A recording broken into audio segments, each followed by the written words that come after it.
cuando vos querés soñar algo, cuando dormís. Entonces, dormís y siempre soñás algo. A veces, como mi hermano no sueña nada, a veces yo tampoco no sueño nada. Los sueños es cuando vos dormís y sentís que los sueños, pero se pueden cumplir. Querés conocer a un jugador y eso lo soñás. Y no sabemos si se puede cumplir sí o no. Y todos soñamos porque si no, no descansa nuestro cerebro. Así el cerebro descansa, duerme. No tan duerme para que soñemos. Todo el mundo soñamos en cosas feas, cosas lindas. ¿Viste cuando ustedes piensan algo lindo? ¿Viste los sueños? Se ponen en lindos. O también se equivocan los sueños y se ponen feos. Yo pienso que los sueños son, por ejemplo, lo que nos pasa cada día, que de tanto pensarlo, como que lo soñamos, o también deseos. Es como que queda en nuestro consciente y, nos generen esos sueños.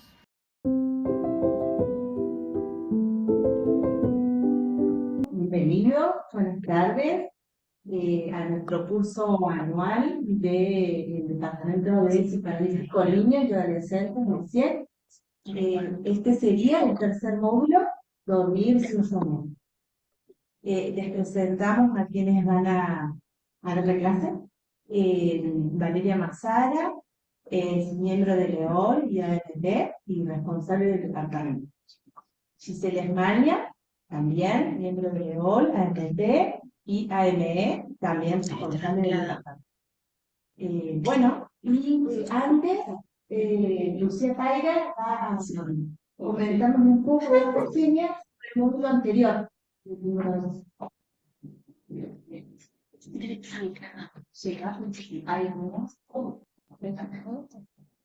Bueno, voy a tomar algunos puntos de la clase anterior que se llamó la hora de la dormida. Estuvo Camila González Quiroga y Silvia Pérez. Ellos tomaron, a mí me gustó mucho cómo Camila abordó el nudo entre el dormir, el soñar y el despertar bajo la problemática de la dificultad del niño al dormir. Entonces ellas ahí indicaban cómo en esa hora de la dormida, los objetos, el otro, las palabras, toman su lugar en este momento en el que el niño se tiene que entregar al dormir, al soñar, y también el encuentro con un real, que es también planteado en la clase, que despierta muchas veces en forma de pesadillas. También a mí me gustó mucho cómo ellos abordaron esa problemática del niño dormir, no es nada actual, viene de años, pero sí la particularidad de hoy. O sea, ahí Silvia publicó 3 hipótesis de trabajo. Una de estas fue que hay cada vez menos mitos a la hora de dormir. La otra, la negación, el rechazo al sexualidad infantil. Entonces ella planteaba si ese rechazo al sexualidad infantil, que no es nada nuevo, al seguir estando, no había algo de estructural en esta construcción. Y por último, llegó más a la conversación, fue cuando ella tomó la operación de alienación y separación como 2 momentos que uno sin el otro no se pueden leer separados. ¿Entendés? Pensar la alienación y la separación como 2 operaciones, 2 momentos que se leen en conjunto. Entonces ella dice, si hay, Silvia, ¿no? Si representaba tanto la dificultad en la separación, no podría haber allí una alienación difícil. Lo veíamos en los padres que les dificulta separarse de los cuerpos, talar las faltas, preguntarle al niño las condiciones para dormir, si quieren una vez con el papá, otra vez con la mamá, todos juntos. Estas nuevas modalidades de la demanda del tiempo también. Bueno, es muy importante que la perspectiva del psicoanálisis, que era el valor del síntoma, ¿no? Como qué chances hay del psicoanálisis para estas batallas, digamos, con lo que nos encontramos.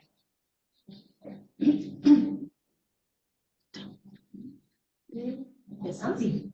Bueno, muy bien. Bueno, buenas tardes.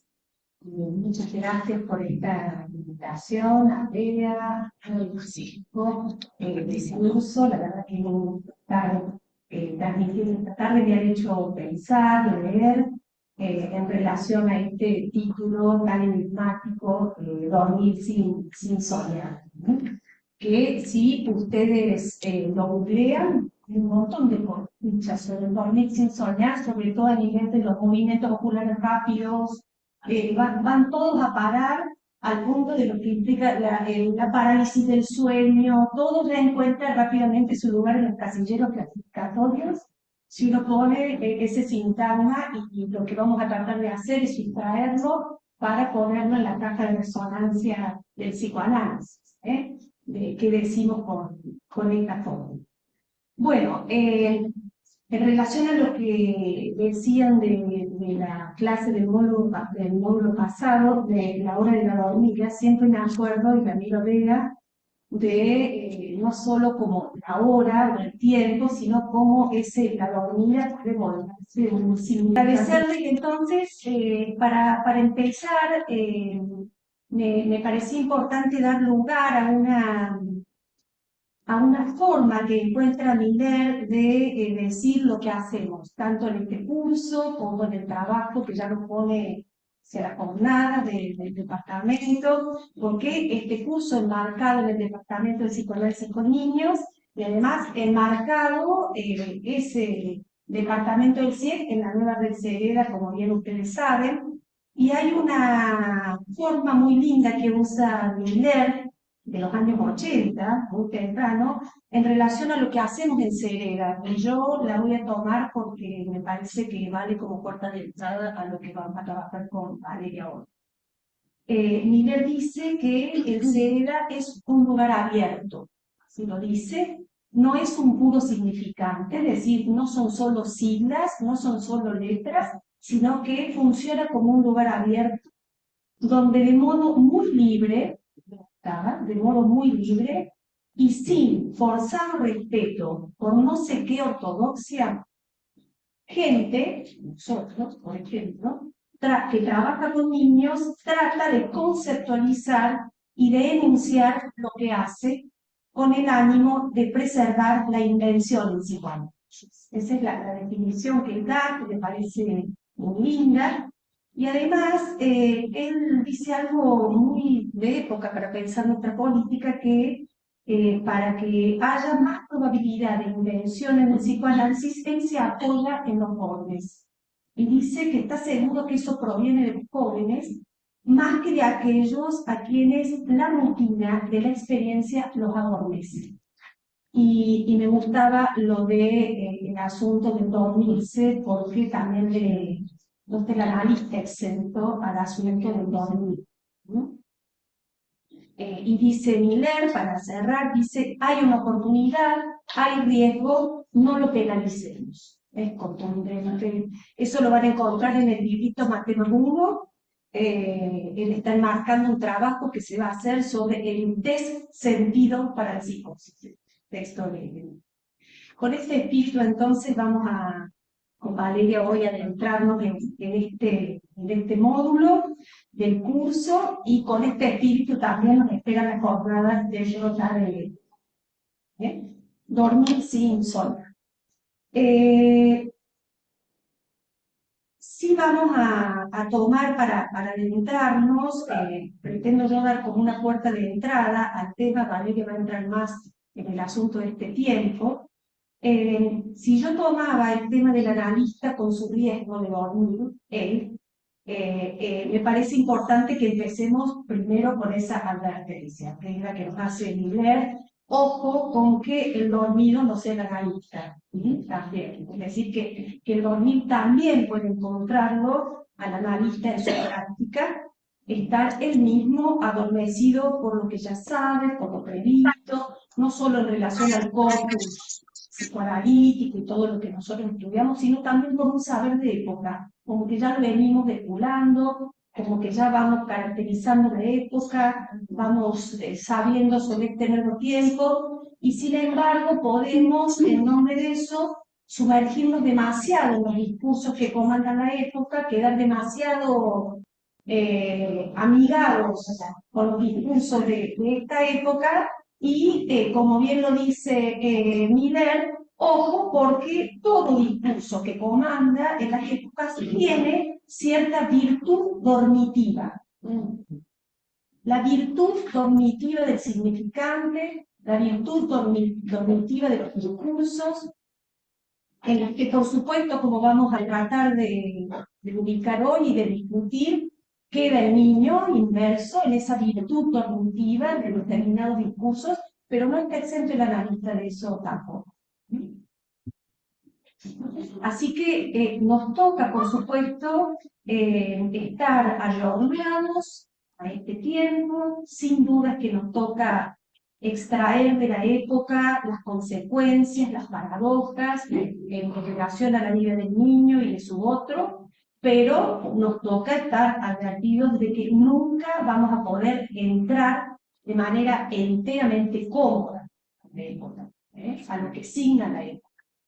Y en ese sentido, somos, yo lo recordaba, me acuerdo en las jornadas del Departamento de Cuerpo, en una discusión clínica, en este sentido, los analistas somos anacrónicos, somos en tanto anacrónicos. ¿Sí? Es decir, que no nos dejamos integrar enteramente por el código de la época, por los tiempos que corren. No tenemos esa afinidad por quedar absolutamente integrados en la época. Hay algo muy cierto fuera de tiempo, una paradoja, es a la altura de su tiempo, pero un cierto fuera de tiempo, de manera tal de no quedar en los ecos cognitivos de la época, de mantenerlos lo suficientemente despiertos para abordar el trabajo, especialmente con los niños y adolescentes. Entonces, somos de alguna manera un elemento anacrónico. Basta entrar en el consultorio del analista. Entrar ya implica correrse por un ratito, por unos minutos, por ejemplo, para el niño, del ojo público, de la máquina panóptica y su afán utilitarista. Entra al consultorio del analista y a lo mejor eso puede algunas veces ponerse en reposo. También entrar al consultorio del analista implica prestarse por un rato, en el mejor de los casos, a descansar, como decía el niño de recién, a que le descanse el cerebro, a descansar de la maquinización del lenguaje. ¿Qué decimos con esto? Es esa metonimia infinita que impone la literalidad de la palabra, como bien lo subraya el argumento del curso. Y entrar en el consultorio del analista también implica poner un poco a jugar, tal vez de otra manera, las ficciones que ya vienen prêt-à-porter para ser usadas en la época y que tienen también esa voluntad del para todos, y que un niño pueda darse, si puede, con el analista un uso novedoso de esas mismas ficciones. ¿Sí? Entrar en el consultorio del analista, en este valor anacrónico, también implica, si se puede, poner en puntos suspensivos algunas certezas identitarias, no para que se tambaleen rápidamente, pero sí para jugar con los puntos suspensivos de poder captar la extracción del sujeto en el uso que esa certeza identitaria tiene.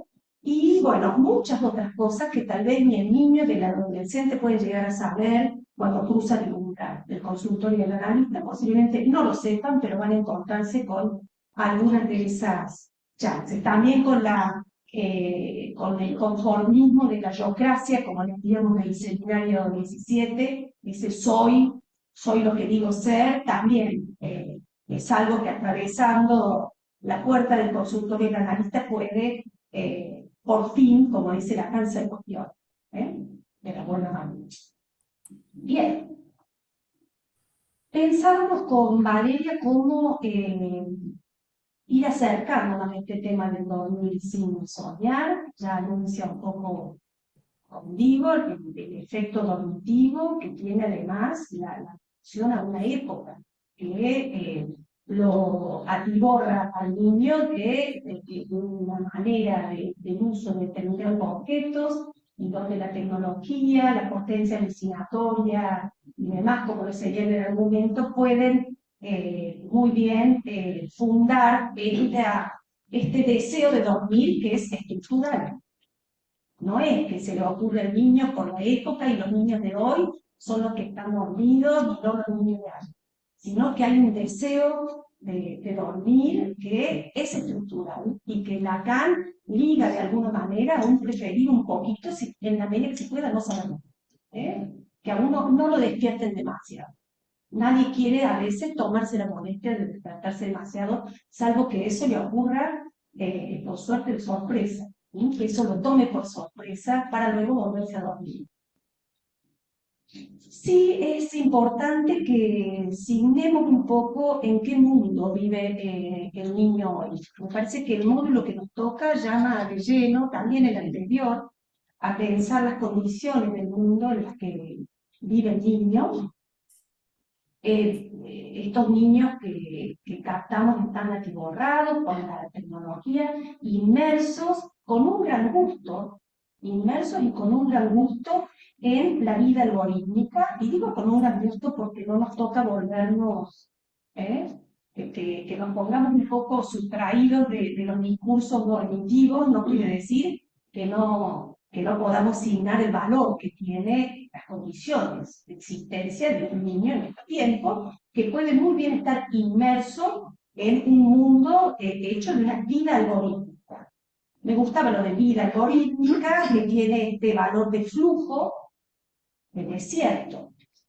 Las dos palabras me parecen interesantes, tanto la de flujo, en su forma metonímica, y la del desierto, que no me parece una palabra cualquiera, este desierto algorítmico, porque de alguna manera, además de indicar la omnipresencia del algoritmo en nuestras vidas, sino también algo de ficciones bastante desabonantes, de lo que nosotros entendemos como el anzuelo, como el gancho necesario y constitutivo con el otro. Es decir, que es una vida algorítmica cuya desertificación, voy a decir, está un poco ubicada por este sínodo, que nosotros vamos, no quiere decir, como lo hemos visto a lo largo de los distintos cursos que vamos produciendo en Cerebro, no quiere decir que no nos toque captar con el niño de qué otro, con qué otro el niño. Pero este mundo algorítmico, esta vida, y me gusta lo de vida porque señala esa condición de existencia, es un goce de la vida. Esa vida algorítmica puede constituirse en un flujo y en un desierto bastante parecido a la forma del sin otro, y que puede, en algunos casos, no en todos, dejar al niño demasiado solo. El niño puede muy bien prestarse con gusto para consumir algo. La vida algorítmica puede ser una forma de consumo para el niño. Creo que dormir sin soñar dice algo de eso.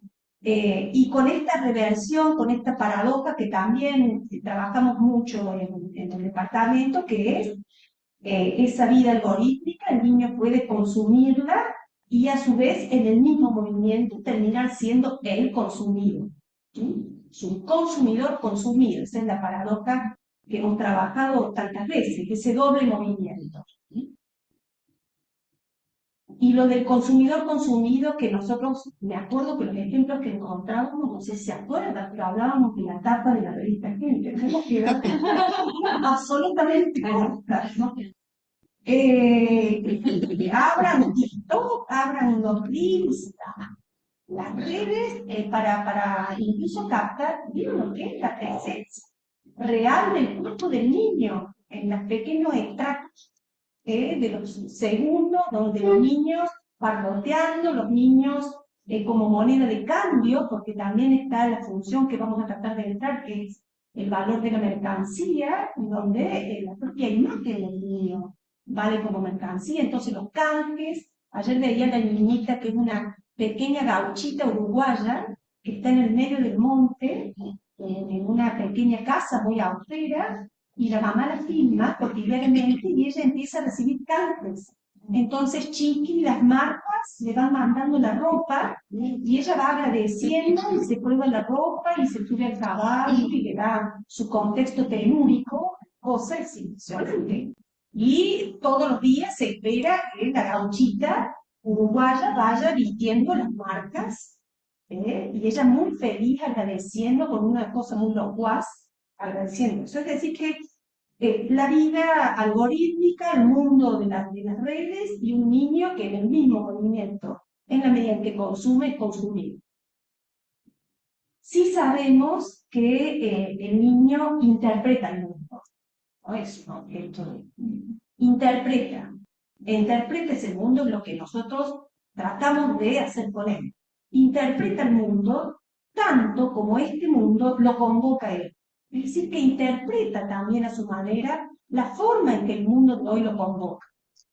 ¿Para qué cosas lo convoca el mundo de hoy? ¿Dónde, desde dónde se lo convoca? Desde dónde se concibe su lugar, que es un poco lo que vamos a trabajar en las jornadas de hoy. Una de las áreas, ¿no? El lugar que el mundo concibe para él. Este otro, entonces, un poco de certificado, un poco el algoritmo, forma parte de lo que nombramos desde Freud a esta parte el Umwelt del niño. El Umwelt, que en alemán designa una especie de el medio ambiente, es el mundo del niño, que entre las indicaciones que Miller da de la forma activa en la que tiene que trabajar el analista, dice, jueguen cerquita del mundo del niño, a ver cómo se meten en el mundo del niño. Entonces, este otro algorítmico es hoy el Umwelt del niño. Es un medio ambiente no solo tecnológico, porque nos podemos quedar un poco en eso, sino que también está hecho de cuerpos, de lugares, de voces, plurales, y también de otra cosa que es el hábitat de la palabra. Esto lo dice Lacan, es muy linda la expresión de el hábitat de la palabra, hace unos juegos homofónicos, dice hábitat, stabitat, va haciendo esos juegos en el atolondradicho.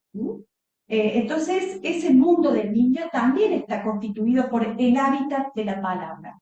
¿Qué es esto? Tal como lo dice también en Ginebra, la manera en que a un niño le ha sido instilado su modo de hablar.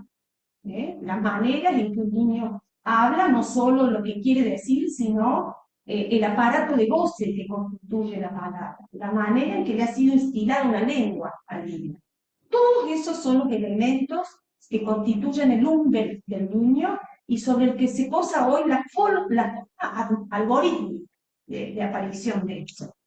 Como recién decíamos, la manera pegada de la palabra, la manera literal de la palabra, la separata entre el cuerpo y sus avatares y la palabra tirada al infinito, son todas esas condiciones del Umwelt del niño. Lo que le toca al analista principalmente es, como dice Miller, tomar iniciativas. Saber tomar las iniciativas que hagan, todas las que hagan falta, para saber introducirse en ese Umwelt. Y para tratar, él mismo, el analista, de ofrecerse como objeto. Eso es lo interesante, ¿no es cierto? No solo es el analista y su persona, que uno podría rápidamente decir, y el niño, y sus cuestiones, sino que el analista, si hay algo que tiene, la posibilidad de ofrecerse como objeto. Lacan dice, en el mercado de los objetos, el analista se tiene que ofrecer como uno. Es como instrumento, como objeto. Eso es Miller usa una expresión en su texto Interpretar al niño, que es estar a mano, dice Miller. Es un ser a la mano. Ser guión entre guiones. Ser a la mano. es una inspiración heideggeriana la de ahí, es una especie de estar ahí, de ser ahí, como una presencia que ofrece un lazo original, un tipo de vínculo que tal vez el niño no espera no tener. Porque realmente, no, díganme ustedes si no es así, el niño llega al consultorio a la demanda del padre, de la escuela, del médico, con sus asuntos, pero hay un grado de sorpresa en el niño, no tiene la menor idea con lo que se va a encontrar. Es un lazo inesperado para el niño y lo constatan luego, de que no se esperaban una cosa así. Tener la experiencia de la palabra con un analista en la medida en que esté sepa ofrecerse como objeto.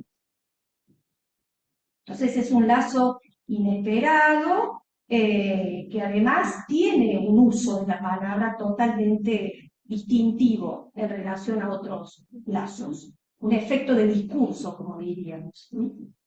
Que puede llegar a tener un valor transformador en la vida del niño. Bueno, hay un asterisco que sí quiero hacer, no voy a demorarme mucho más, pero respecto de este Umbert, de este mundo del niño,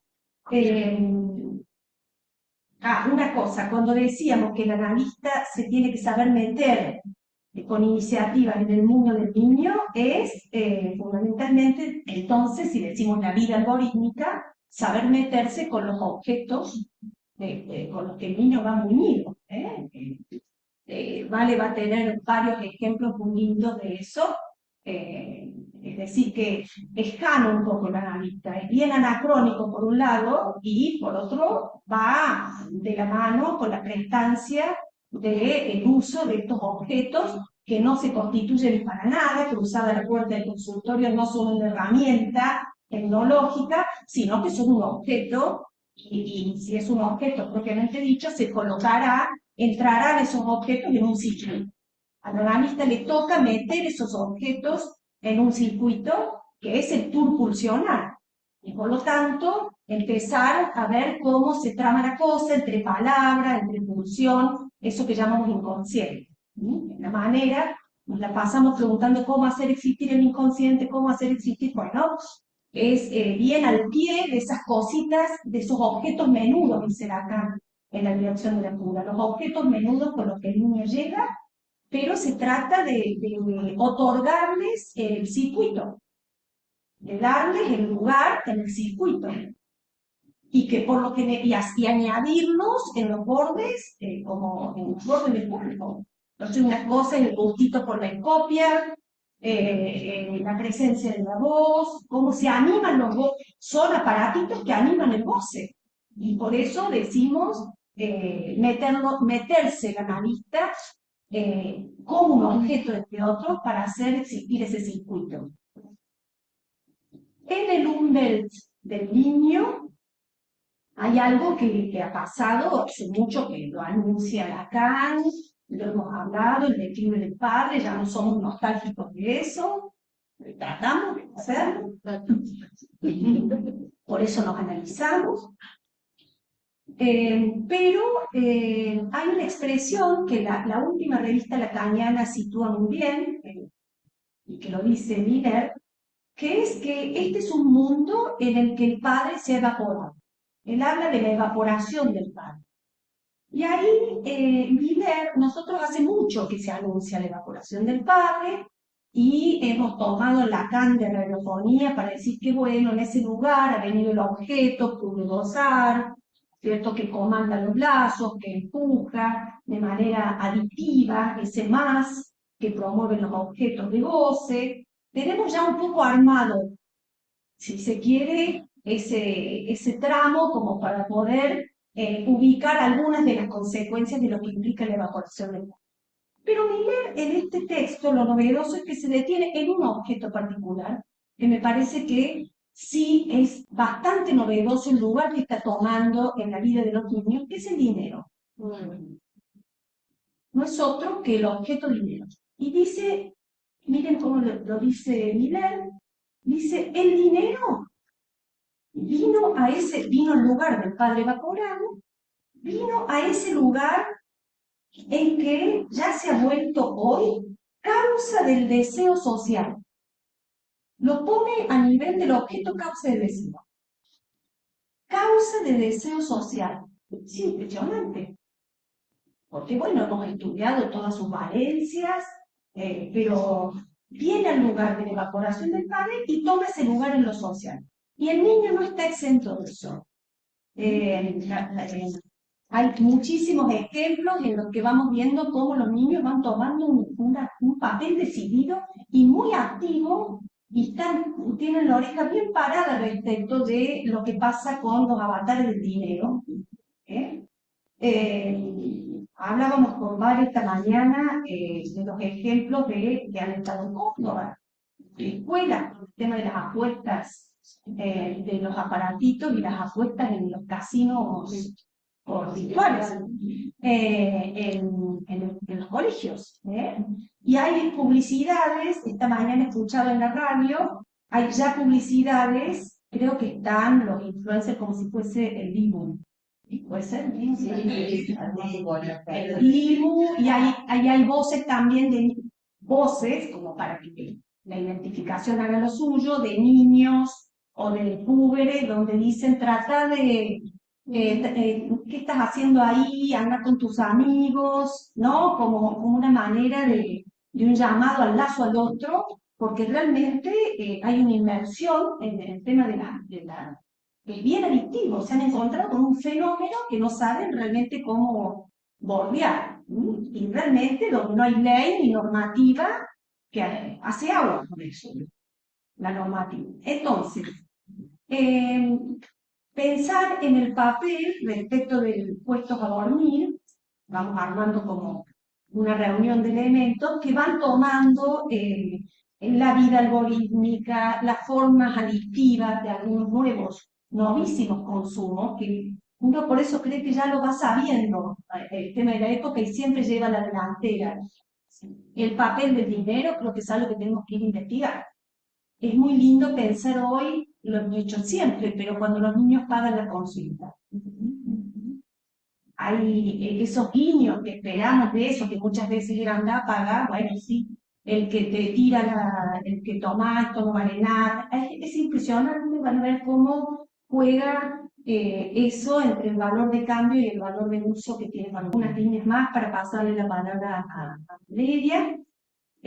Sí, es importante pensar, yendo al punto que nos ocupa de el dormir sin soñar, cómo entonces estamos captando la inmersión del niño en este mundo algorítmico, de esta vida algorítmica hecha de un flujo de palabras, un flujo de imágenes que tienen ese potencial alucinatorio, esas imágenes, papel del imaginario como juega en esta época.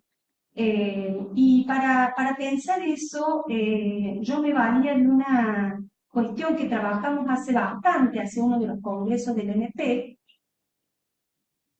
¿Qué congreso era? No. Hacia el Congreso de Río.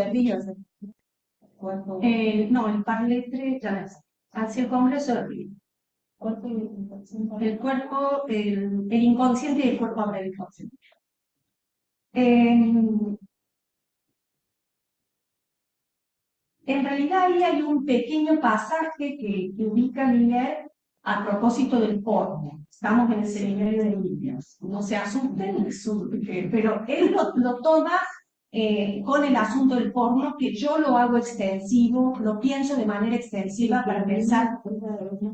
Además de eso, que es un hecho, es el efecto que tiene esta forma en que la imagen va cada vez más prestándose a un sinvelo. Esta manera, dice Miller ahí, como una vacuidad semántica. Eso es interesante. La vacuidad semántica es una imagen, es una pura imagen y una vacuidad semántica. No hay el querer decir, no hay la prestancia, el broche con el sentido, ¿no? Y en esa por eso me parece que es, ¿cómo?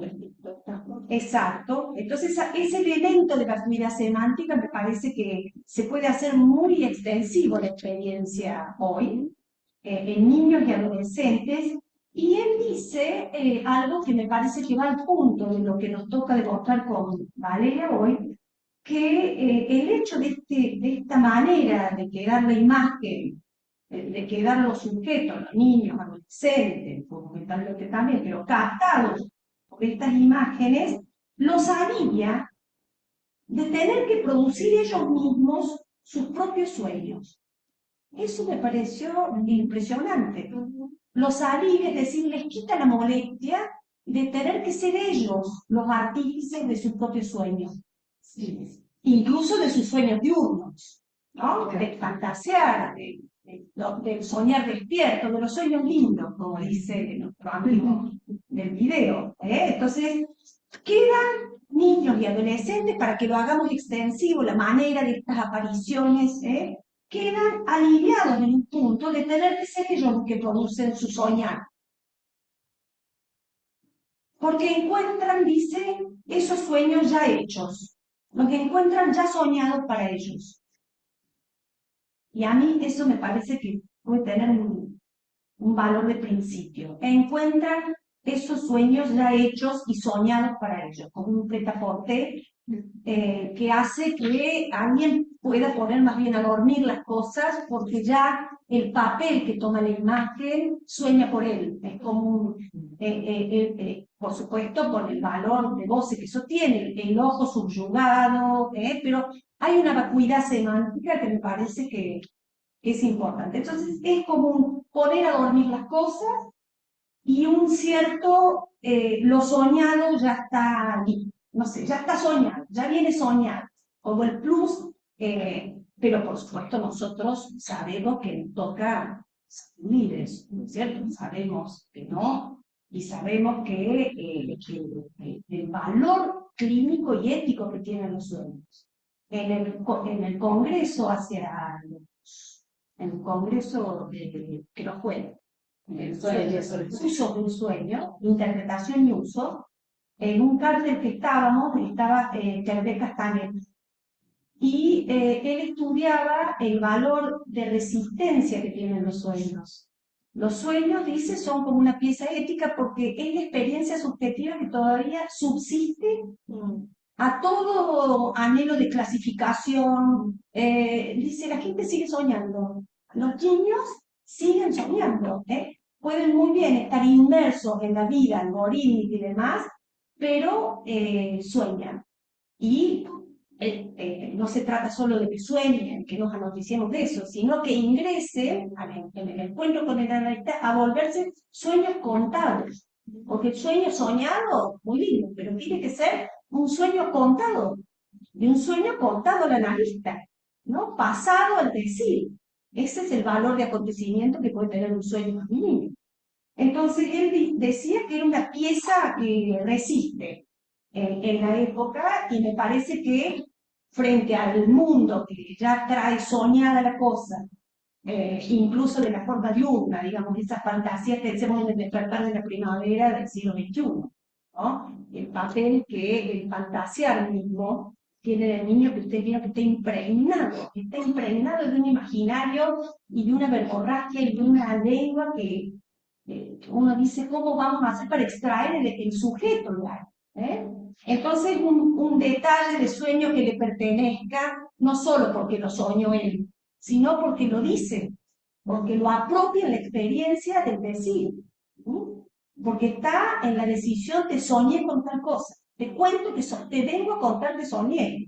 Por lo general, en los niños, eso, la visita tiene más que ver con la importancia que tienen las pesadillas.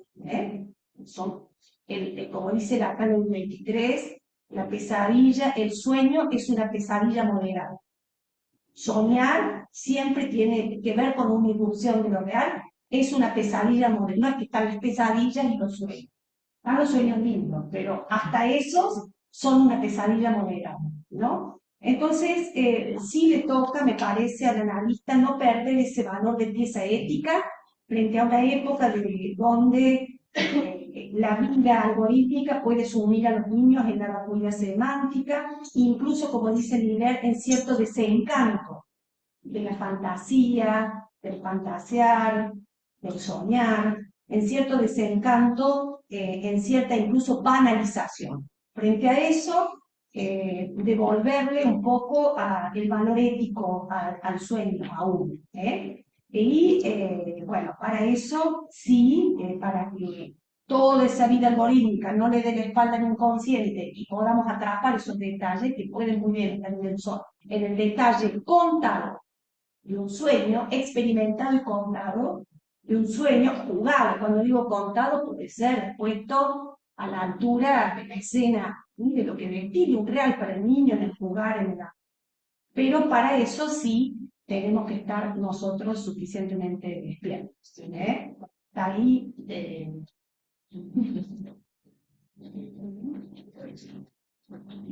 Bueno, me voy a sumar a los agradecimientos que hiciste a Ana, a Bea, a la Concepción, por estar hoy acá. Para mí es un gusto también. Y tuvo un efecto de despertar, porque nos pusieron a estudiar bastante sobre lo que el título de este módulo está un poco enigmático en principio. Entonces, les agradezco por ese efecto también de despertar. Bueno, para empezar, primero voy a decir que me surgió una pregunta en este despertar, que es, ¿qué quiere decir dormir sin soñar? ¿O a qué nos referimos con el dormir sin soñar? Y voy a presentar algunas elaboraciones que no pretenden ser conclusivas, sino más vale modos de aproximaciones que podemos conversar y que fue a partir del título que estoy estudiando para presentarles hoy las resonancias de eso.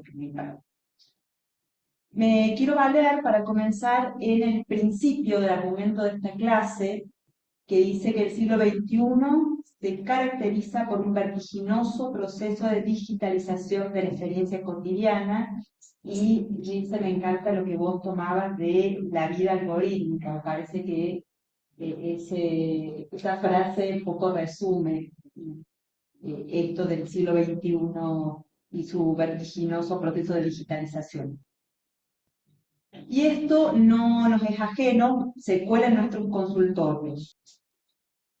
También, pandemia de por medio, muchos tratamientos aún hoy continúan a través de los dispositivos tecnológicos. No es mi caso con niños. De hecho, la pandemia fue muy poco lo que pude atender con niños, porque la pregnancia de la imagen dificultaba en muchas oportunidades el tratamiento. De hecho, la niña de 8 años que les traía recién, intentamos en algunas oportunidades hasta que dije hasta acá, porque bueno, era un poco imposible. Valerse además, porque podría haber surgido un valor de tratamiento.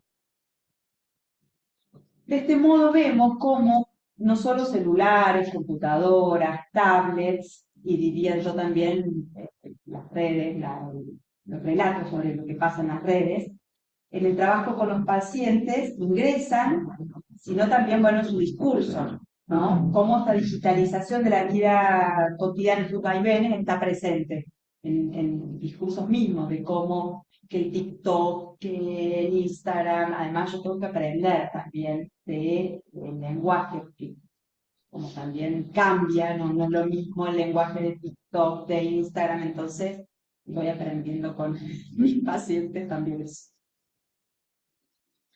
Esta época de la técnica y la nueva realidad digital, niños y adolescentes pueden acceder a las más diversas páginas web y apps, donde, como bien decía Gisela, el porno, la violencia y los variados consumos están a la orden del día y son consultados y consumidos por ellos a veces muy tempranamente. Esta es una época, como nos señala Jack Alan Miller en Todo el mundo es loco, de una aceleración de la civilización, donde los objetos de deseo, lo que un poco Gisela traía, donde esos objetos de deseo pueden ser el celular, la computadora, diversos, pasan a ser objetos de necesidad, ilimitados, apuntando al goce de los sujetos. De esta manera, Estos objetos de goce pierden su valor de deseo y taponan la falta del sujeto, volviéndose muchas veces objetos adictivos.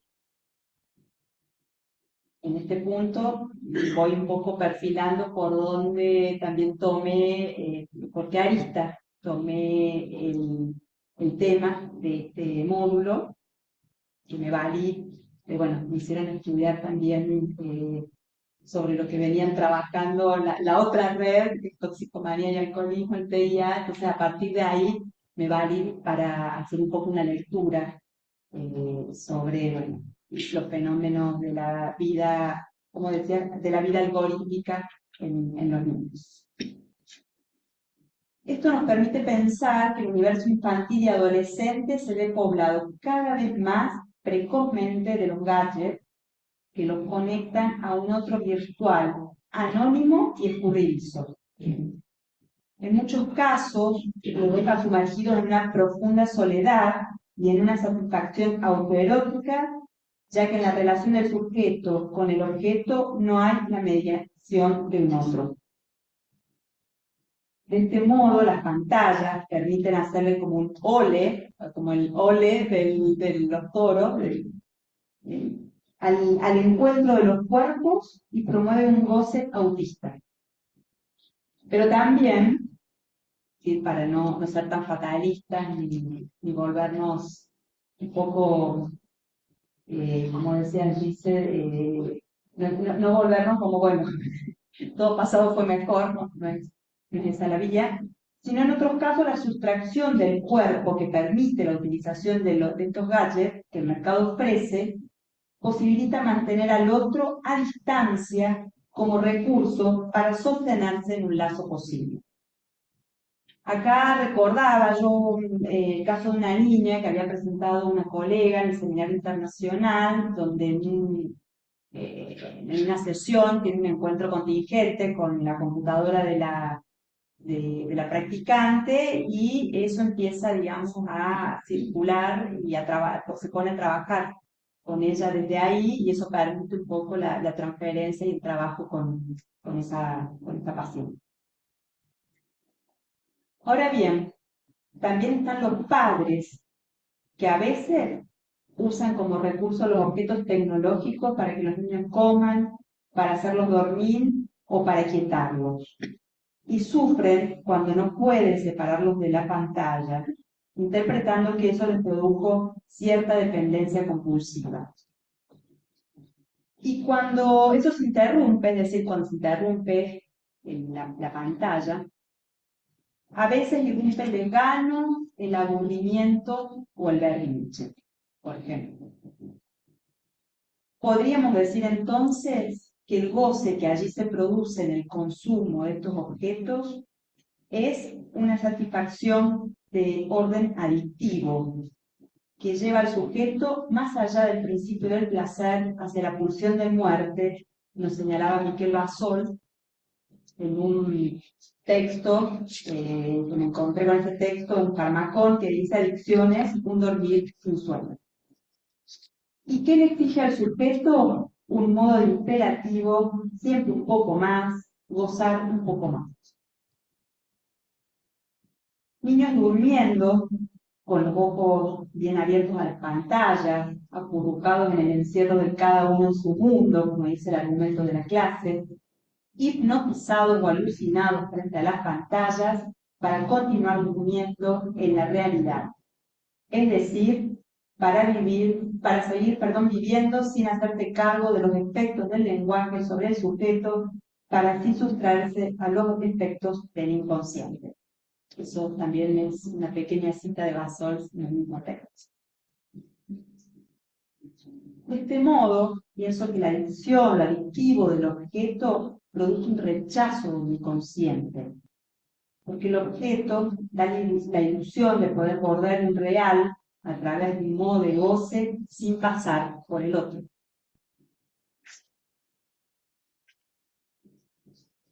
Acá me hago otra pregunta, además de la pregunta del principio.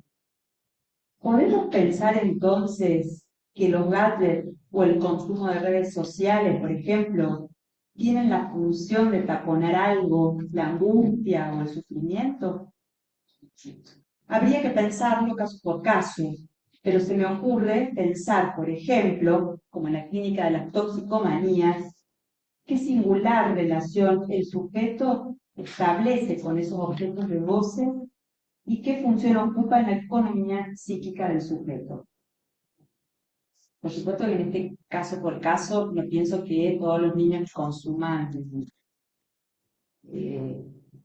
digamos, o redes o estén mirando el celular o la televisión, digamos, tengan, van a ser todos adictos a eso, sino más bien pensar en estos dos puntos, ¿no? La función y la relación del sujeto con eso. En este punto, pensar la función del analista como una cuña entre sujeto y objeto para intentar desde ahí hacer existir el inconsciente, es decir, hacer existir un otro, poniendo a rodar el dispositivo analítico para producir la división subjetiva y poder recuperar a través de sus funciones un marco simbólico donde alojar su sufrimiento. Me parece que algo, dice vos, hablabas de eso. Ofrecerle a los niños y adolescentes, frente a la pregnancia, de las imágenes, del imaginario, dar un espacio para el juego, para que surjan las formaciones del inconsciente, el sueño, el lapsus, y que el niño despliegue así sus ficciones y un espacio de conversación donde pueda circular la palabra. En este punto me valgo para pensar nuestro acercamiento como para tener de las pantallas de los niños. Me parece que no es, el punto no es que eso no ingrese, sino más vale que ingrese y ver cómo lo ponemos a funcionar en el dispositivo, porque no es del lado de la prohibición y que todo está bien, sino darle lugar al niño que pueda traer estos objetos, así como a veces vienen con los juguetes, con las mochilas llenas de... que ingrese también, quizás no solamente el objeto, sino también el discurso sobre lo que el TikTok, el Instagram, que mire, que no mire, que todo eso que puede ingresar.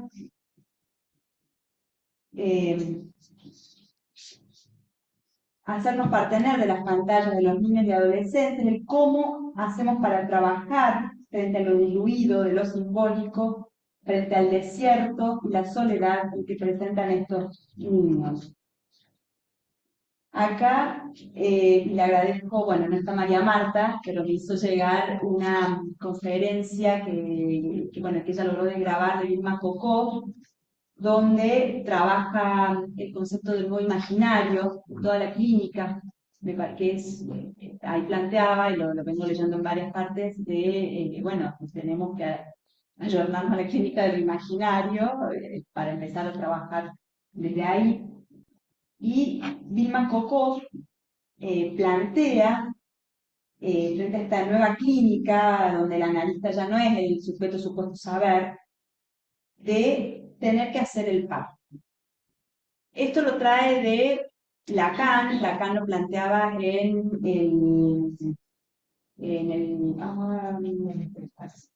el prefacio de la edición inglesa, lo traía en relación a las urgencias. Sí, pero a mí me parecía que podía también valer para estos casos, ¿no?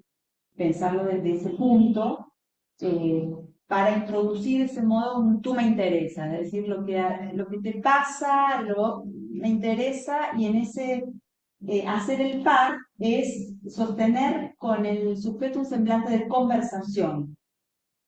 Plantea ella, haciéndole al sujeto estos signos de interés y que plantearía un signo de reconocimiento, favoreciendo el saber hacer del sujeto en ese momento. Este punto me parece interesante, ¿no? Por esto de, bueno, es hacer el par del sujeto con el objeto, me parece que la cuña puede venir por ese lado, ¿no? De hacer el par, como para que algo pueda ahí producirse. Como me interesó lo de hacer el par y me fui a seguir investigando y me encontré con una conferencia de la UBA que era la conferencia inaugural sobre unas jornadas que tienen allá, donde Inés Sotelo, que tiene una digamos, es la cátedra sobre urgencia, había invitado a los estudiantes, Fabián Aspartec, y hablaban sobre el hacer el par, y que ellos decían que siempre el ingreso, digamos, a un tratamiento psicoanalítico es un poco en urgencia. Entonces el analista hace un poco el par, principio para permitirle, digamos, dar lugar que la palabra ahí empiece a circular. Y Luis Tudanca decía que hacer el par permite salir del encierro y restablecer la relación con la palabra,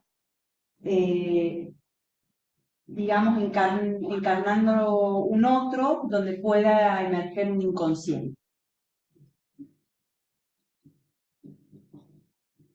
Para ir concluyendo,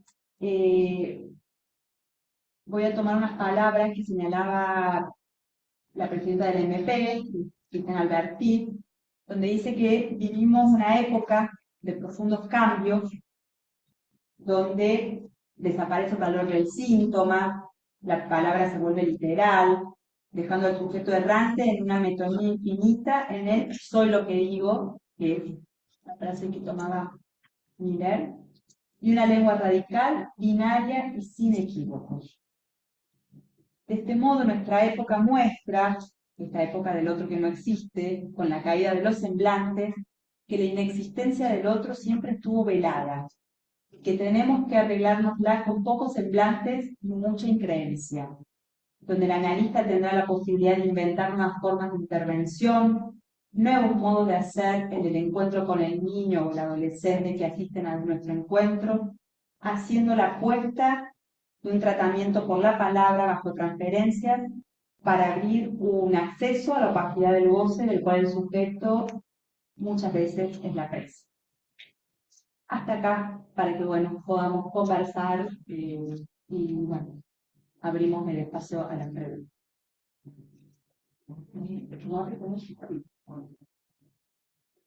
Bueno, muchas gracias. ¿Una pregunta en un momento? Manejen el Zoom.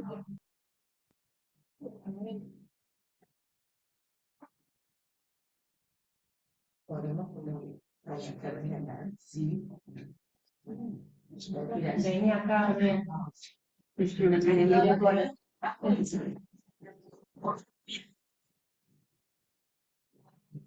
No, que un poco ir conversando, no sé, muchas cosas. Cuando la ley se lo de la vida algorítmica, me hacía acordar una vez en el texto que hace Gustavo de Stalin, que hablaba de la época, de cómo los niños tempranamente se sumergen en esta lectura que el algoritmo hace de tal modo que cortocircuita la posibilidad de que se equivoquen o que exploren cosas nuevas, porque cada vez el algoritmo les vuelve a confirmar como en una encerrona de lo mismo en lo que ingresaron. Entonces, esa opción de ir es pasando por un lado, explorando otro, cada vez, ¿no? Y entonces parece cuanto más valioso que encuentro con el análisis, porque es, bueno, suficientemente despierto, puede darme la chance de lograr algo más propio, ¿no? Y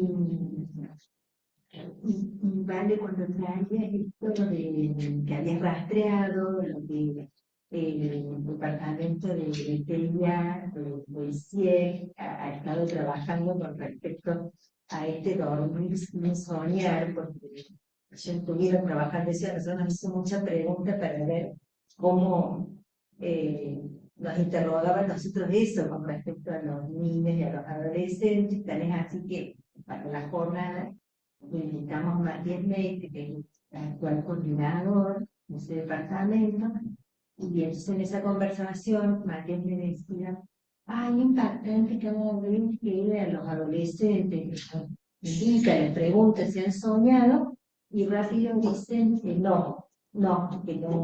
no sueñan. Compartía con él muchas experiencias de estas, ¿no? Y como en una muy grata sorpresa, a esa época, vuelven soñando como de cierta experiencia inaugural. Digo un poco como que se preguntan si no soñaban o no le daban esto que decía Gise, de la pieza ética que decías, y esa ética que implica un sueño, porque a partir de ahí se abre, bueno, la creencia del inconsciente, por supuesto, ¿no? Y cuestiones muy valiosas. Pasemos a le agrego a eso, me parece que tiene que ver con lo que traía Vale del tú me interesas, o me interesas, ¿no? Me parece porque eso escribe algo de eso y fuera con un sueño, ¿no? Sí, es impresionante. Sí, porque uno podría decir es una demanda, pero es más bien de ese del tú me interesa. Ahora hay algo del objeto que yo me pregunto, ¿no? A ver, porque no sé bien cómo formular la pregunta, les digo cómo me sale, ¿no? Porque estos objetos tecnológicos, o sea, son parte del cuerpo, ¿no? Son parte del cuerpo. Entonces, la apuesta, vos tomabas eso de que ingrese al circuito funcional de los objetos del cuerpo, por un hay otro.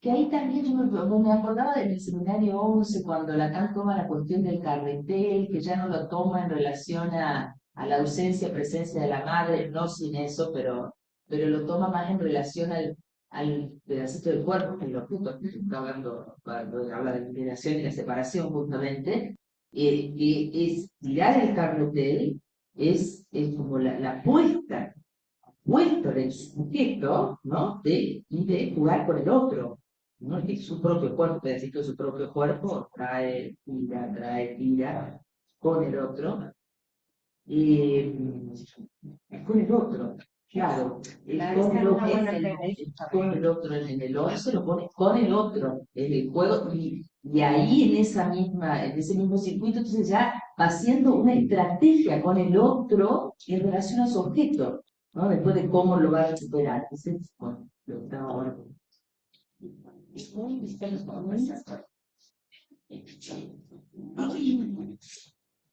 Yo las escuchaba y recordaba una escena del patio de un shopping que había un grupo de adolescentes jugando a las cartas.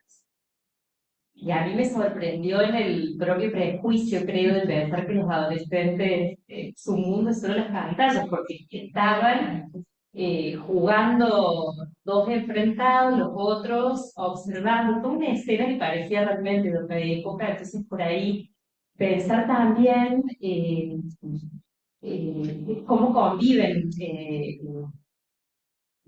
los objetos de distintas épocas, y creo que el consultorio de analistas es una prueba de eso, porque niño, bueno, todos, como decía Gise, tenemos objetos totalmente anacrónicos, bueno, es necesario que sea un lugar un poco anacrónico, entonces eso por un lado, por el otro el consumo de ficciones literarias también, o sea, son un público me parece de pleno derecho, entonces me parece que esto de reconocer el sueño, también hay que pensar en esa vía, ¿no? Eh, y por otro lado me preguntaba, esto ya pensando quizás más en la primerísima infancia, ¿qué otros son las pantallas? Porque creo que después de la pandemia hemos asistido, y hay muchos pediatras que lo dicen, a un efecto de muchos niños con muchas dificultades en el lenguaje. Bueno, la pandemia creo que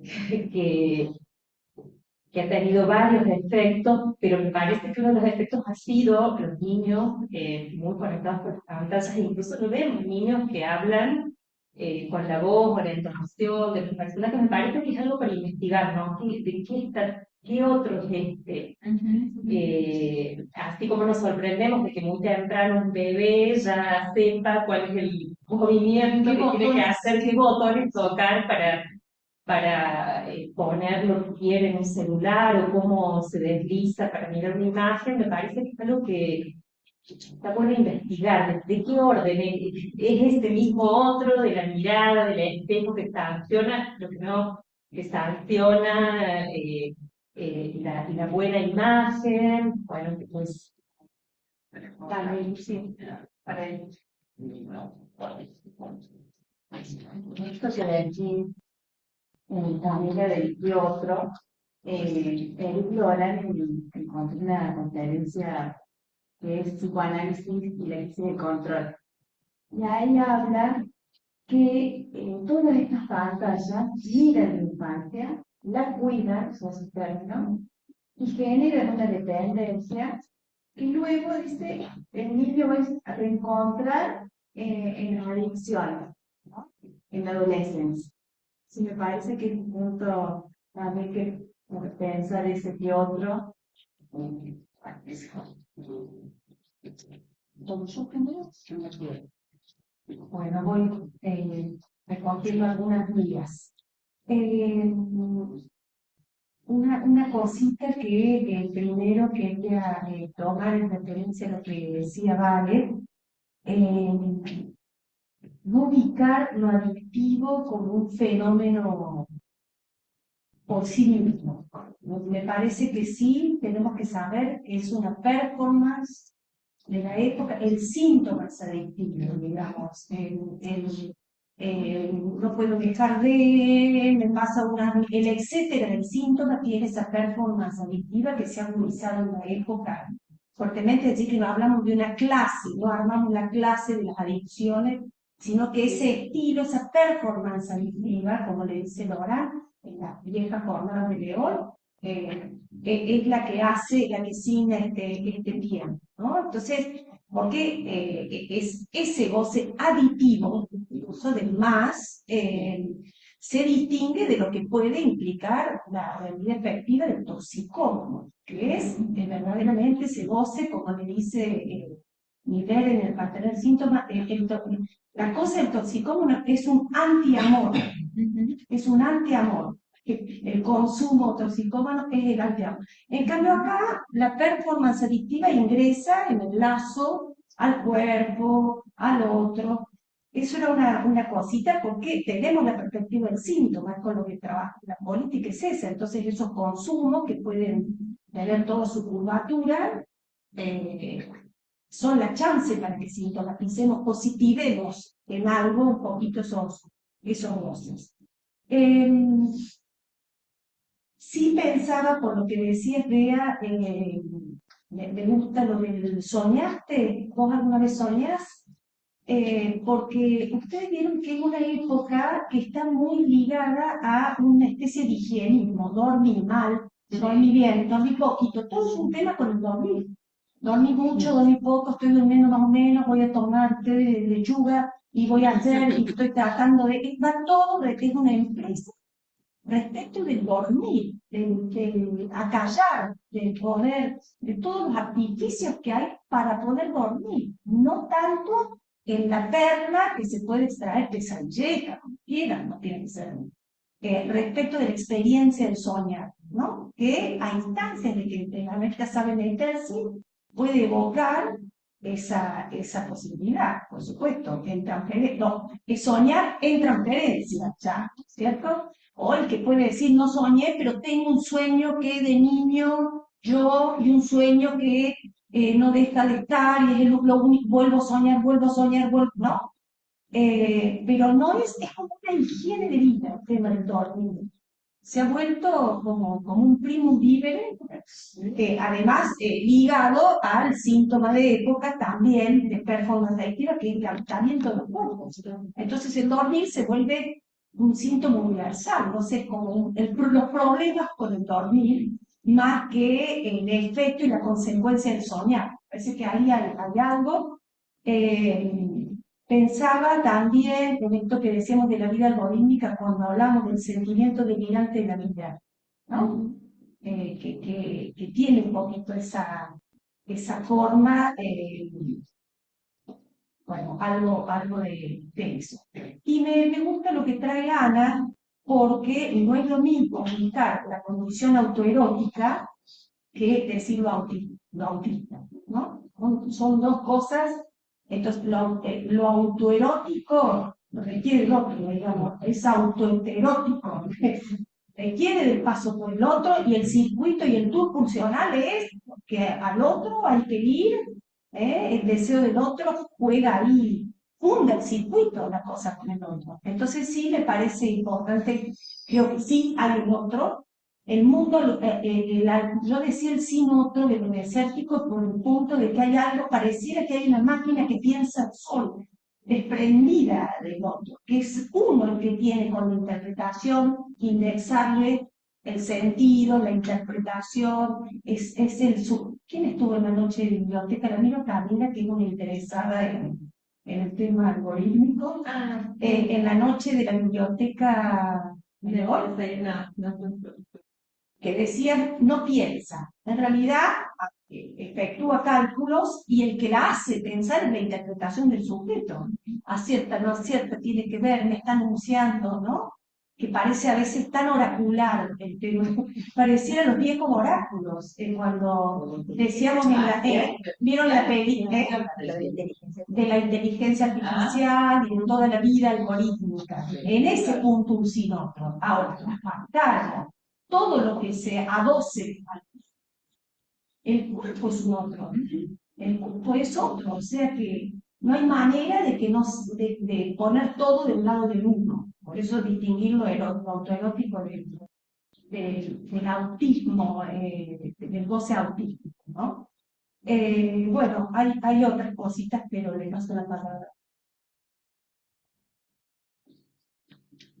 Bueno, Gaby, comparto con vos la pregunta. Era algo que yo también me preguntaba, ¿de qué otro estamos hablando? No tengo la respuesta, pero sí me parece que se puede pensar que hay quizás un otro, pero que no es el mismo otro, digamos, del juego del carretel, ¿no? Me parece que en la pantalla el analista puede introducirse para, bueno, hacer como una separación, un borde, algo y que permita otra cosa, ¿no? Que no queden en algunos casos solo, otras veces necesitan las pantallas para tener al otro a distancia, ¿no? Me parece que la clínica nos va permitiendo pensar eso, ¿no? Que no son todos iguales, no todos hacen el mismo uso.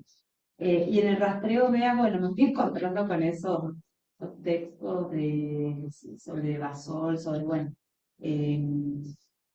no pude hacerme de algunas clases, yo tenía ganas de poder leer algunas de las clases, pero bueno, no pude hacerme de eso porque parece que era interesante poder ver por dónde iban. Sí, sí, lo dejamos para jornada que, bueno, va a estar ahí Matías, para eso. El detalle una cosa. El detalle del niño diciendo, ¿cómo dice que me encantó? Se equivoca y pone sueños feos. ¿Cómo es que dice? Se equivoca, el sueño se equivoca. Eso me pareció genial, porque es como si dijera el inconsciente un bebús. Si hay una equivocación es la del inconsciente. Se equivoca y los hace feos en lugar de lindo, ¿no? Y sí también el tema de lo lindo que suena tanto, en relación a esto que yo intentaba transmitir de los sueños en términos del anhelo, del deseo, ¿no? Que tiene mucho, no solo una acepción. Me parece que el soñar especialmente tiene la envergadura del deseo, que es como una chance, estamos en la vida algorítmica, predictiva, lo que quieran, pero la cosa se equivoca, los sueños pueden equivocarse y ser muy feos en lugar de lindo, o el soñar cosas lindas en el sentido de una experiencia de deseo. Eso me parecieron realmente detalles. Bueno, hablan, uno puede elaborar un montón de cosas, pero eso sí, es como decir, un buen ejemplo. Yo quería, me interesó un subrayado que hice como varias veces respecto del valor de lo contado del sueño. Que no lo tenía así, lo pusiste de relieve y me pareció importante.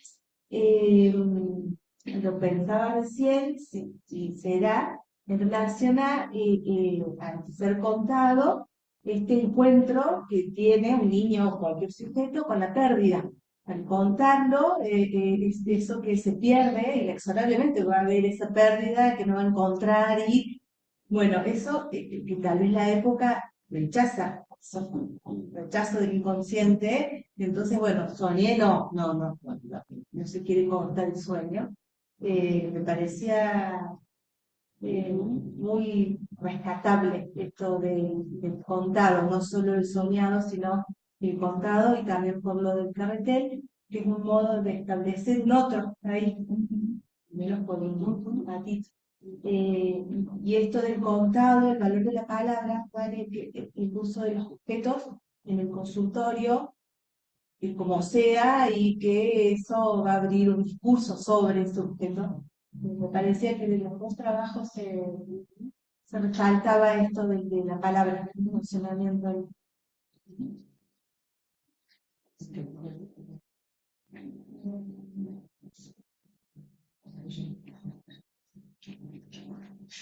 Voy a tomarlo del contado porque también me sonaba que lo tengan en cuenta, digo, que tienen un valor.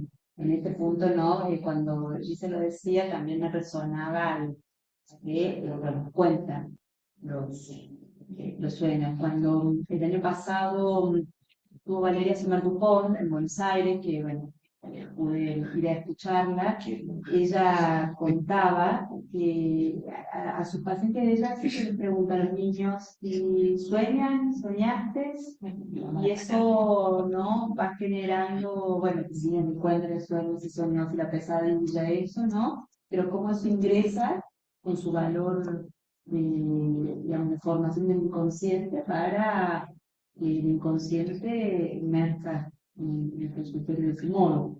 Entonces a mí me parecía que eso, no, por eso digo, los sueños se cuentan, pero cuentan también. ¿No? Punto. Me parece importante que la palabra, bueno, aparece, no, por eso digo que ingresen los objetos, también permite y el analista que, bueno, da lugar a que algo ahí se produzca, ¿no? Un universo simbólico, tanta tecnología de imágenes, permite que algo del inconsciente emerja.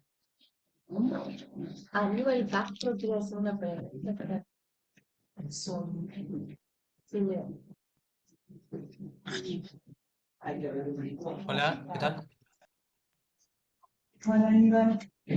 ¿Se escucha ahí? Hola. sí. Se escucha perfecto. Bueno, perfecto. Eh, estaba pensando por lo que traían, tratando de relacionar un poco en relación a estos nuevos objetos de consumo y cómo impactan en la subjetividad en relación a los niños. Y tomé el texto de Guy Trova en el Seminario Internacional La Pareja Fundada en el Amor. Ahí habla del chupete y dice bueno, y él dice un nuevo sex toy, juguete sexual, como un nuevo objeto de la industria, ¿no es cierto? Y que permite un nuevo amaestramiento de la pulsión oral en el niño. O sea, ya estamos hablando, este texto tiene sus años bastante, ¿no? Es del 2009. Y él ya estaba dando cuenta de esto, ¿no? Pero qué interesante, porque es decir, podemos pensar los objetos gadget, bueno, el celular, que es lo nuevo, todo eso, pero acá habla ya de este nuevo objeto, Six Toy, en que encima juega con esto, el juguete sexual del chupete. ¿Cómo eso por eso un amaestramiento de la pulsión oral, ¿no? Algo nuevo aparece, ¿no es cierto? De una relación al otro también podemos pensar, ¿no? No ese nuevo, ese otro, primero otro de la madre, que no necesariamente es la madre con su pecho, sino que ya es el chupete. Bueno, eso.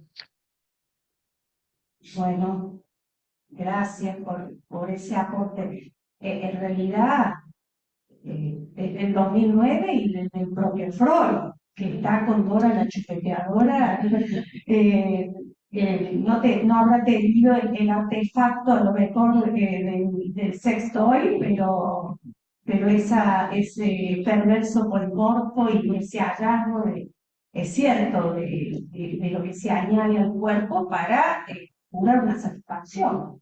Eh, y que ha sido, bueno, Freud mismo tan interpretado en su tiempo por semejante hallazgo. Pero es cierto que no tenemos, por eso decíamos, ninguna visión de crítica, porque no tenemos una época, nombrábamos el asunto porno, por supuesto, pero por su vacuidad semántica, por su sin velo, por su, que son los elementos que le dan el relieve clínico a la función, ¿no? Que le permite a uno un poquito ser parte de la cosa, no volverse solamente espectador en términos de la banalización, del desencanto de las ficciones que pueden producirse a partir de ahí. Pero es cierto, un artefacto sextoy, cada uno se lo habrá inventado a su medida, desde que el niño es niño. Y por supuesto, tal vez el chupete tiene el valor agregado de ser un objeto industrializado, manufacturado, de pasar a ser uno de esos objetos que suelta no de los objetos naturales, sino de los que suelta la industria, para una satisfacción un poquito para todos. Si logra domesticar la pulsión, ojalá. No veo. Exacto, la pantalla como chupete electrónico, tal cual. Bueno, ese. El punto es que el objeto puede perderse y el gadget lo que garantiza es que no hay No pérdida. hay pérdida. Tapona esa pérdida. Y si ¿no? se pierde el chupete, lo que puede pasar es que este chupete... Pero además toda la ficción que los padres que están tan ocupados hoy en encontrar las maneras de convencer al niño de que va a someterse a semejante pérdida, ¿no? Entonces, desde las ficciones griegas, de se lo llegó tarde, los sueños contados. Efectivamente, me parece que está bueno lo que entra en la cuenta, que señala muy bien Valeria, y el inconsciente interno. Porque no vale solo soñarlo, tenerlo, sino hacer jugar, es el inconsciente que interpreta en primera instancia. Después uno podrá, con la palabra, ya una vez que se le quiere añadir cierto querer decir o algo, pasamos a otro plano de la interpretación, porque, y el analista tiene que ver cómo se mete a poner en suspenso, en sentido, pero ya hay un inconsciente que trabaja, ¿cierto? Porque no es un imposible de expresar la experiencia del sueño. Creo que me parece que, ¿no? Y eso ya toma una trama consciente a expensas de la analista. Eso, por eso me parecía tan interesante los sueños que están en el decir. Por supuesto, con el papel de una RCI, todo sueño en RCI. Y después sí me parecía interesante, por lo que traía Camila, de que uno no puede hacer una especie de homogenización de la experiencia de jóvenes, que están todos en su voz maquinita, por supuesto no, y sigue siendo muy valioso el valor de uso que tienen las sagas, las ficciones, desde la Casa de los Dragones, para allá, para acá, que hay 10.000 de esa saga que de alguna manera, con esos elementos, se empieza como a organizar un constructo fantasmático, ¿no? Para pensar también el papel del fantasma. Hay elementos que pueden muy bien nutrir algo que tiene una estofa fantasmática. Y me acuerdo, el año pasado, Sergio Campos, en la discusión de ceguera que tuvimos, cuando hablaban de los juegos de los niños con los dinosaurios, por ejemplo, que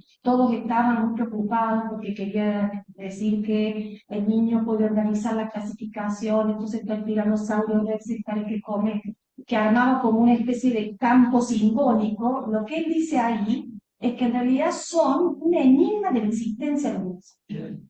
Es mucho más por el enigma, el valor de enigma y el asunto existencial que por la confianza en el simbólico, que pueden tener reestudiar, pero ese enigma existencial que me parece que estas ficciones de época lo tienen, con el dragón, con la cosa medio, ¿no? Con volver a esos tiempos del oráculo, si se quiere, donde había un enigma por descifrar. También está eso, está la vacuidad semántica, pero están estas ficciones que es como un remember de esos tiempos oraculares, o esos tiempos donde el designio y el valor de eso, del misterio de la existencia. Me parece que se juega con estas ficciones de época.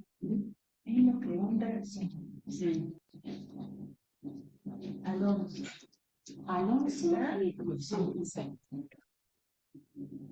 Sí, hola, ¿te escuchas? Sí. Sí, lo que quería resaltar, que me pareció un aporte, esto que trajo Josefina, creo, de hacer el par, que era yo se lo he escuchado a Inés Sotelo en relación a las urgencias, y ahí me quedé como pensando que qué buen, no sé si decirle instrumento para entrar al mundo interno del niño, estar advertido del uso que se puede hacer de estos objetos para entrar en el mundo interno de un niño que sufre. Porque, bueno, yo no dejo de sacarlo que Inés Sotelo lo pensaba en relación a las urgencias subjetivas. Era eso simplemente que quería comentar. Le agradezco el aporte.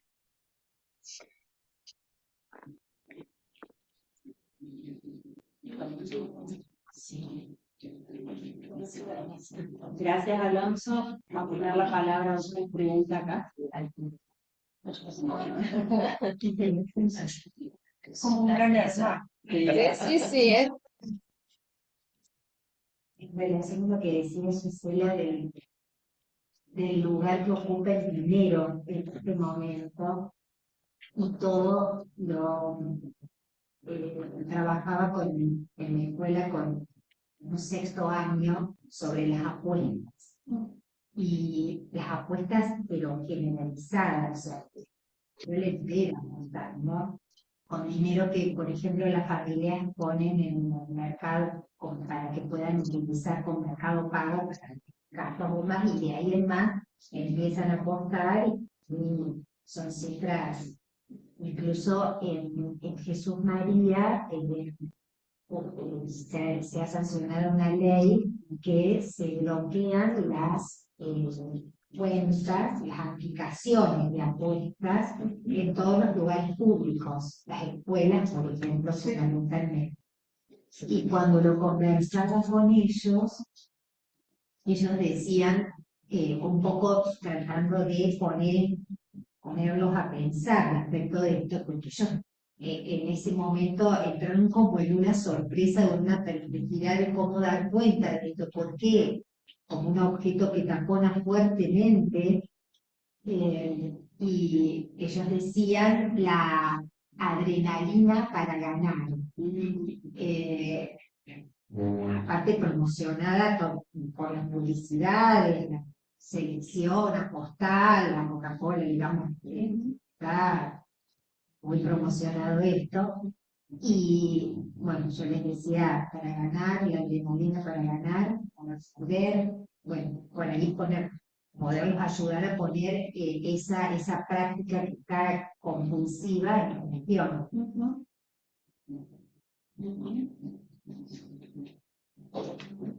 Para agregar algo a eso, también he escuchado de parte de adolescentes de la adrenalina eh, y lo tomaba como sentir algo en el cuerpo. Y lo hemos visto en esto en conjunto y realmente esto de gritos y festejos, de uy, perdimos, ganamos, digo, hay algo en el cuerpo que se pone en juego muy fuerte.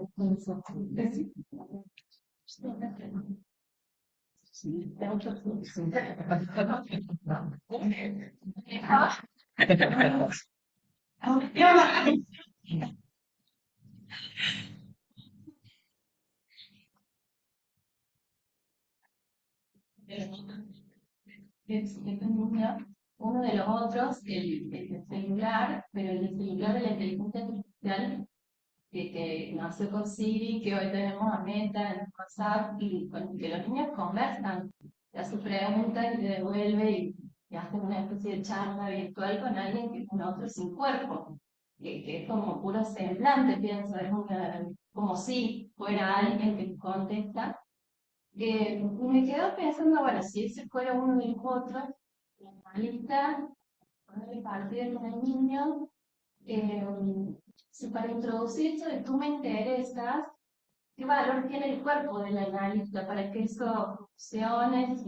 ¿No? Si tiene algo de peso.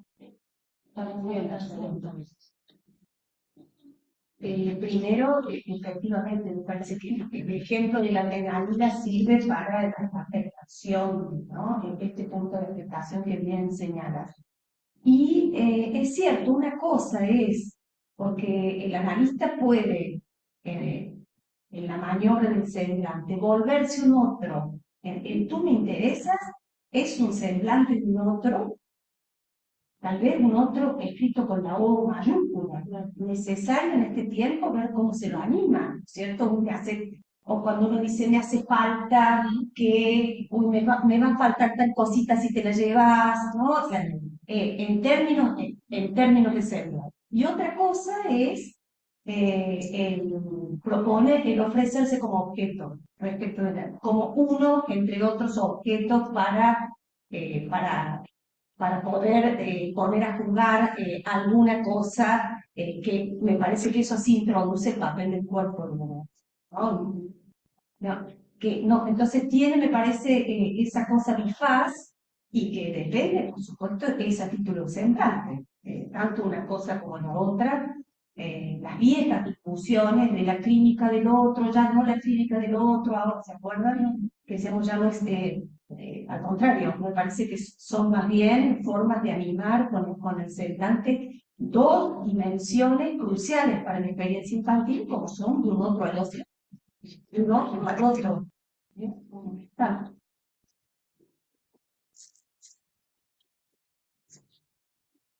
Iba a decir algo de esta resonancia y ya me acuerdo que quería decir. Pero bueno, converso con Alonso, a mí me sirvió pensar como un modo de hacer semblante, ¿no? Tú me interesas, que no es la sugestión de, bueno, va todo bien, vamos por ahí, sino realmente es, bueno, en ese punto, ¿no? No es lo mismo, ay, te vas a llevar algo que me voy a quedar sin, digo, o bueno, a ver, de qué se trata en el caso de la paciente de 8 años que viene y me pone, podemos poner YouTube la canción de, entonces ella baila y todo una. Y entonces yo me intereso en eso, ¿por qué esa canción? Y cómo es, digo, una cosa de no dejarla sola en el baile y yo fascinada mirándola, porque ella tiene una pregnancia imaginaria bastante grande, decir, y a ver, bueno, o bueno, yo por ahí corrí un poco la mirada, entonces, bueno, a ver, pero contame, ¿y esto para qué? Digo, en ese punto, ¿no? Lo pensaba.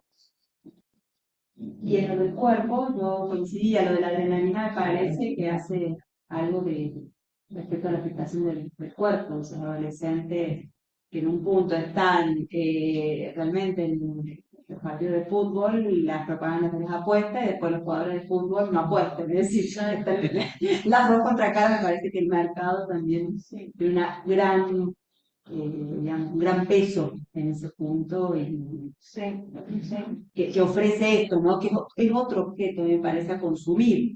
Perfecta, digamos, el porno. Leía, preparando la clase, en España la cantidad, en el 2017 ya, la cantidad de jóvenes, muy jovencitos, de consumidores de porno, ¿no? Entonces me parece que para no caer ni en las viejas usanzas o las nuevas, por supuesto creo que hay algo que llegó para quedarse y ha cambiado radicalmente el punto de la inteligencia artificial. Me parece que nos tiene a todos, bueno, ávidos de aprender esa vida algorítmica y tratar de atrapar lo que no entra en el cálculo, lo que no es dócil al cálculo, porque el análisis es un antidestino. Entonces, como antidestino, tenemos que saber un poco jugar lo que nos toca hacer.